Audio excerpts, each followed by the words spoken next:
तरारी में lieutenant general SK Singh जो सेना में वाइस चीफ रहे हैं, उनके इलेक्टोरल रोल के नाम को लेकर जिला प्रशासन ने बात उठाई है। उनका ये कहना है कि इलेक्शन कमीशन के रूल में ऐसा है कि आप बिहार के हैं, लेकिन अगर बिहार के किसी विधानसभा क्षेत्र में आप मतदाता के तौर पर रजिस्टर नहीं हैं तो आप चुनाव नहीं लड़ सकते। जनरल साहब की पत्नी की डेथ हुई है 2020 में। उस समय तक वो बिहार के वोटर लिस्ट में थे, लेकिन पत्नी के डेथ होने के बाद वो नोएडा में रहते थे तो उनका इलेक्टोरल रोल में नाम शिफ्ट हो गया, क्योंकि 24 में उनको वोट देना होगा।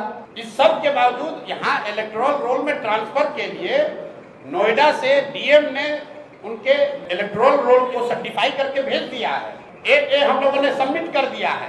डीएम कह रहे हैं कि हमारे हाथ में नहीं है, ये इलेक्शन कमीशन के हाथ में है, क्योंकि आचार संहिता लागू है। अब बताइए, डीएम अपना हाथ पल्ला झाड़ लिए। जो आदमी vice chief of army staff है, क्या उसके नागरिकता पर शक हो सकता है?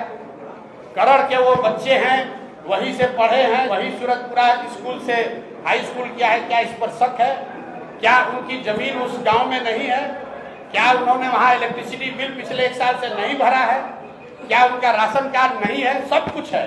अब हम लोग पटना जाकर पिटीशन दिए हुए हैं। बिहार में सबसे बड़े कानून के जानने वालों में एक वाईबी गिरी जन सुराज के संस्थापक सदस्य हैं। वाईबी गिरी जी उसको एग्जामिन कर रहे हैं। हम लोग नहीं होगा, हम लोग कोर्ट में लड़ेंगे और कोई लड़े चुनाव के बाद इसको हम लोग नेशनली चैलेंज करने वाले। क्या रूल है?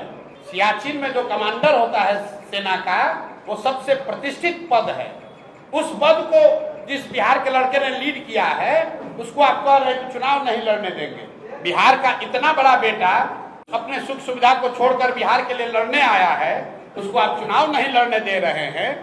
बालू माफिया के खिलाफ, बाहुबलियों के खिलाफ, तो कौन रोक रहा है? आपको छोड़ रहे हैं, आपके द्वारा जनता पर छोड़ रहे हैं तय करने को। लेकिन जन सुराज भी पीछे हटने वाला नहीं है।